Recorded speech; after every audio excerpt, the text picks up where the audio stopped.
entre les propriétés géométriques et les instruments de tracé. Alors, nous savons que les formes géométriques ont des propriétés et nous allons les utiliser. Alors, voici une forme qui ressemble à un carré, mais il faut que je le vérifie. Et pour cela, je vais utiliser les propriétés que je connais et les instruments de tracé. Alors, je connais comme propriété pour un carré que le carré a normalement 4 côtés de même longueur. Donc si c'est un carré, mes 4 côtés seront de la même longueur.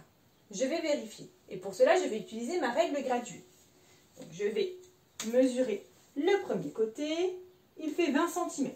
Je le note.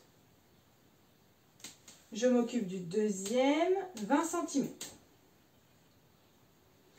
Le troisième côté, 20 cm également. Et le quatrième côté, 20 cm également. Donc pour le moment, cette forme a 4 côtés de même longueur.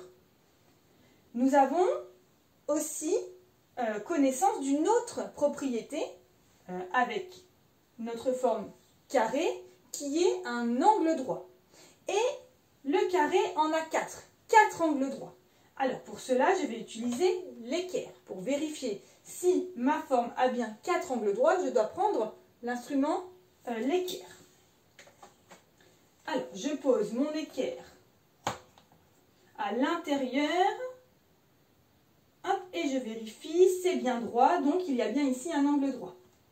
Hop, je peux le marquer.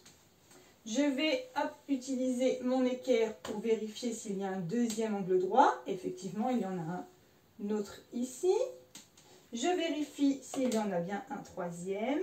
Oui, ici. Et je vérifie s'il y en a bien un quatrième. Oui, ici. Donc, cette figure a bien 4 angles droits. Donc, je peux en conclure que cette forme est bien un carré. Elle a bien les 4 côtés de même longueur et 4 angles droits. Donc, pour conclure, quand tu as besoin de vérifier si une forme est bien un carré, un rectangle, un triangle, il faut utiliser les propriétés que l'on connaît. Donc, si on doit utiliser la propriété des longueurs, des mesures de longueur, il faut utiliser une règle graduée. Si tu dois vérifier s'il y a des angles droits, tu dois utiliser l'équerre.